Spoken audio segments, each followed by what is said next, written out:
Praise the lord. ప్రభువైన యేసుక్రీస్తు నామంలో ఈ ఉదయకాలమందు మీ అందరికీ కూడా శుభములు తెలియజేస్తూ ఉన్నాను. ఈ ఉదయకాలమందు మొదటి పేతురు పత్రిక 1వ అధ్యాయము 19వ వచనము.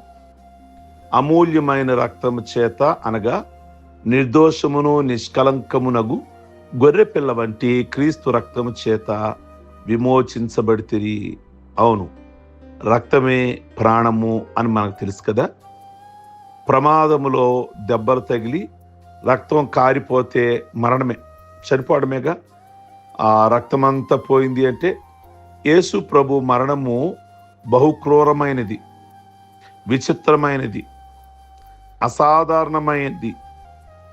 ఆయన వృద్ధాప్యంలో చనిపోలేదు, ప్రమాదంలో చనిపోలేదు, జబ్బు చేసి చనిపోలేదు. 33.5 సంవత్సరాలు యవన కాలములో తన రక్తమంతా కాల్చుకుంటూ చనిపోయారు. తల నుండి అరికాల వరకు రక్తమే. తలపై ముండ్ల కిరీటము, చేతులలో పాదాలలో మేకులు, ప్రక్కన బళ్ళెపు పోటు, వీపును 39 కొరడా దెబ్బలు. ఎవడనూ నా ప్రాణమును తీయనేరడు, నా అంతట నేను దానిని పెట్టుచున్నాను, దాని పెట్టుటకు నాకు అధికారము కలదు, తిరిగి తీసుకోవడానికి అధికారము కలదు. ఎంత చక్కని మాట. నా ప్రాణాన్ని ఎవరు తీరు, పెట్టడానికైనా తీసుకోవడానికైనా కానీ అధికారం నాకుంది. దేవునిని చేరడానికి మన పాపములే అడ్డము. అందువల్ల పాప క్షమాపణ కావాలి అంటే రక్తం చిందింపబడాలి అని వేదాలలోనూ బైబిలులోనూ వ్రాయబడింది. సర్వ పాప పరిహారం రక్త ప్రోక్షణం ఆవశ్యకం. తద్రక్తం పరమాత్మ పుణ్యదాన బలియాగం. పరమాత్ముని రక్తమై ఉండాలి అంటే కోడి కానీ గొర్రె కానీ మానవ రక్తం పనికిరాదు. అందువలన యేసు ప్రభు కన్యకకు జన్మించి జన్మము పాపము లేని వాడిగా ఏ పాపము చేయకుండా జీవించి పరిశుద్ధుడిగా తీర్చబడ్డాడు. అందువలన ఆయన రక్తము మన పాపములను కడిగింది. అది అమూల్యమైనది. ప్రభు రక్తము అమూల్యమైనది, ఎందుకంటే మన పాపములను కడుగుతుంది. అప్పుడు ఆయన కుమారుడయ్యుండి యేసు రక్తము ప్రతి పాపము నుండి మనల్ని పవిత్రులుగా చేయను. అంత మాత్రమే గాక మన మనస్సాక్షిని కూడా శుద్ధి చేస్తుంది. ప్రియ దేవుని బిడ్డలారా, యేసు క్రీస్తు యొక్క రక్తము నిర్జీవ క్రియలన్నీ కూడా విడిచి సజీవము గల దేవుని సేవించడానికి మనస్సాక్షిని ఎంతో ఎక్కువగా శుద్ధి చేస్తుంది. కనుక యేసు క్రీస్తు రక్తము మనల్ని పరిశుద్ధపరుస్తుంది. కావున యేసయ్య రక్తము ప్రియ దేవుని బిడ్డలారా ప్రజలను పరిశుద్ధపరచుటకై గవిని వెలుపట శ్రమ నొందెను అని హెబ్రీ పత్రికలో మనం చూస్తాం. కనుక నిజంగా ఈ మాటలు మనం గమనిస్తే అందుకే పౌలు అంటాడు, శిలువను గూర్చిన వార్త నశించున్న వారికి వెరితనం, కానీ రక్షించబడుతున్న మనకైతే దేవుని యొక్క శక్తి. మేము సిలువేయబడిన క్రీస్తుని ప్రకటిస్తున్నాం. నేను యేసు క్రీస్తుని అనగా సిలువేయబడిన యేసు క్రీస్తుని తప్ప మరి దేనిని మీ మధ్య ఎరగకుందనని నిశ్చయించుకుంటుని, మ్రాను మీద వ్రేలాడిన ప్రతివాడును శాపగ్రస్తుడు అని వ్రాయబడి ఉన్నది. సిలువ అంటే శ్రమలు, త్యాగం, ఘోర నేరానికి శిక్ష, విమోచనకు గుర్తు. ఆయన యందు సర్వ పరిపూర్ణత నివసించాలని ఆయన సిలువ రక్తం చేత సంధి చేశాడు. ప్రియ దేవుని బిడ్డలారా, సిలువ ద్వారానే విమోచన, అంటే కుమారుని ద్వారానే మనకు విమోచన. యేసు రక్తం ద్వారానే విమోచన. సిలువ యజ్ఞం అంటే ఆ బలి ద్వారానే విమోచన. జగత్ పునాది దాదాపుగా ఆ ప్రారంభం నుండే ఆ వధింపబడిన గొర్రెపిల్ల ఆయన. అనేకులు క్రీస్తు సిలువకు శత్రులుగా నడుచుకునిచున్నారు అంటాడు పౌలు. కనుక ఈ ఉదయకాలం మందు యేసు క్రీస్తు రక్తము ఆయన సిలువ వేయబడింది. ఆ రక్తము మనలను పరిశుద్ధులుగా తీర్చింది.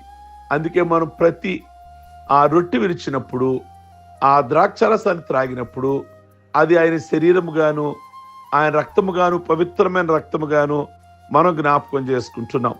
ప్రియ దేవుని బిడ్డలారా, నిజమే, రక్తమే ప్రాణం, దేహానికి ప్రాణాధారం. రక్తం చిందింపనిదే పాప క్షమాపణ అనేది కలగదు. ఆ పాత నిబంధన గ్రంథంలో చూస్తే సంవత్సరానికి ఒక్కసారి మాత్రమే ప్రధాన యాజకుడు తనది కాని రక్తముతో తన కొరకు, ప్రజల కొరకు అతడు ఆ రక్తాన్ని తీసుకొని వెళ్ళి అర్పించేవాడు. ఎందుకంటే కనుక అలా కాదు కోడి రక్తం కానీ, లేక అలా కాదు మేకల రక్తం కానీ పాపాలు తీసివేయట అసాధ్యం. అందువల్ల యేసయ్యే మేకల యొక్కయు ఎడ్ల యొక్కయు రక్తంతో కాక తన స్వరక్తంతో ఒక్కసారి పరిశుద్ధ స్థలములో ప్రవేశించాడు. యేసు రక్తం మన పాపాలన్నీ కూడా కడిగింది. అంత పవర్ ఉంది యేసయ్య రక్తానికి. కనుక యేసయ్య ఎప్పుడైతే రక్తాన్ని చిందించి సిలువలో మరణించారో చాలా వింతలు, విశేషాలు జరిగాయి. ప్రియ దేవుని బిడ్డలారా, సిలువలో 7 మాటలు మాట్లాడారు. ఆశ్చర్యం. లేఖనాలు యందు నెరవేర్పు. అంటే యేసయ్య సిలువ శ్రమలు దేవుని ప్రణాళిక. మునుపు శత్రువులు పిలాతు గాని, హేరోదు గాని సిలువ ద్వారా మిత్రులయ్యారు. దేశమంతా సూర్యుడు చీకటి కమ్మాడు. భూకంపం గాని, బండలు గాని బ్రద్దలయ్యాయి. వెలుపడినున్న గొల్గొతా కొండ మీద ప్రభు చనిపోతే పట్నంలో, ఊళ్ళో ఉన్న దేవాలయంలో తెర 2గా చిరిగింది. కనుక సమాధులు తెరవబడ్డాయి. పరిశుద్ధుల శరీరాలు అనేకులు చూచారు.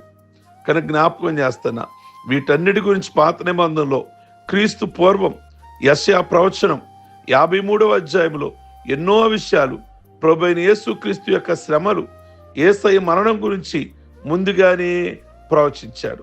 ప్రియ దేవుని బిడ్డలారా, కనుక భక్తులు ముందుగా చెప్పబడిన మాటల పరంగా ఆయన సిలువేయబడ్డారు, రక్తాన్ని చిందించారు. ఆ రక్తమే ఈ రోజున నిన్ను, నీ పాపాలను కడిగి పరిశుద్ధుడిగా, నీతిమంతుడిగా మందిరంలో కూర్చోబెట్టింది. ఆ రక్తమే. నువ్వు యేసయ్య శరీరాన్ని తీసుకుంటున్నావు అంటే, రొట్టెను లేదా ఆయన రక్తాన్ని త్రాగుతున్నావు అంటే కేవలము ఆ రక్తం వల్లే నువ్వు పరిశుద్ధపరచబడ్డావు. ప్రియ దేవుని బిడ్డలారా, అట్టి గొప్ప ధన్యత, అట్టి గొప్ప భాగ్యాన్ని ప్రభు అనుగ్రహించారు. పశువుల రక్తం కానీ లేదా జంతువుల రక్తం వల్ల కానీ నీ పాపాలు ఎన్నటికీ క్షమించబడు. అందుకే యేసయ్యే ఆ స్థానములో, పశువుల స్థానంలో, పక్షుల స్థానంలో కాదు కానీ నేనే ఒక్కసారి బలైపోతాను అని ఆయనే మన ప్రధాన యాజకుడిగా. ఇతరునికి ప్రధాన యాజకుడు సంవత్సరానికి ఒక్కసారి రక్తాన్ని పట్టుకొని లోపలికి వెళ్ళేవాడు. కానీ ఈ ప్రధాన యాజకుడు తానే లోపలికి వెళ్ళి తన రక్తాన్నే చిందించి మనల్ని అందరినీ పవిత్రులుగా తీర్చి పరలోకానికి సిద్ధపరచడానికి సిద్ధంగా ఉన్నాడు. ఈ మార్నింగ్ ఇంకా ఎవరి పాపములైనా ఆయన రక్తంలో కడగబడలేదా? లేదా ఇంకా మీరు రక్షణ పొందలేదా? కనుక రక్షణ పొందండి, పాపములన్నీ కూడా ఆయన రక్తములో కడగండి. దేవుడు మీకు దేవుని రాజ్యాన్ని అనుగ్రహించుగాక. ప్రార్థించుకుందాం. సర్వశక్తి కలిగిన తండ్రి, ఈ ఉదయ కాలమందు సిలువ ధ్యానాలలో మీ రక్తము ఎంత విలువైనదో, సిలువ శాపగ్రస్తమైనదే కానీ దానికి ఎంత విలువ తీసుకొచ్చారో ఈ ఉదయ కాలమందు మాట్లాడారు. నిజంగా మీ సిలువ మరణమే లేకపోతే ఈ రోజున ఇక్కడ ఈ మాటలు మాట్లాడుతున్నా నేను లేను. ప్రభువా, పాపములో ఉన్నప్పుడు మా పాపాలన్నీ కడిగి మమ్మల్ని పరిశుద్ధులుగా తీర్చి, అయ్యా మీ కొందనాలు, స్తోత్రాలు. ఓ ప్రత్యేకమైన స్థానం ఇచ్చి పరలోకానికి యోగ్యులుగా మమ్మల్ని ఉంచారు. మీకు స్తోత్రం. మరలా మీ పాపములోనికి, మురికిలోనికి, అపవిత్రతలోనికి వెళ్లకుండా ప్రభువా, నీతిమంతుల జాబితాలో యేసుక్రీస్తు రక్తం చేత కడగబడిన పరిశుద్ధులుగా మమ్మల్ని ఉంచమని ప్రార్థన చేస్తున్నాం. ఈ మాటలు ఈ ఉదయ కాలమందు అనేకులకి మేలు, దీవెన, ఆశీర్వాదకరముగా ఉంచమని ప్రార్థన చేస్తున్నాము. ఈ దినము వారి ప్రయాణాలు, వారి మార్గాలలో వారందరికీ తోడయుండి ప్రతి బంధకాలన్నీ కూడా విడిపించమని ప్రార్థిస్తున్నాం. ఈరోజు పెళ్లి రోజులు, అలాగే పుట్టినరోజులు, అలాగే రక్షణ పొందిన రోజులు చేసుకుంటున్న బిడ్డలందరినీ దీవించి ఆయుష్ ఆరోగ్యాలతో నింపి మేలు చేయమని యేసు నామములో అడుగుచున్నాం తండ్రి. ఆమేన్. God bless you. ప్రభు మిమ్మల్ని దీవించును గాక.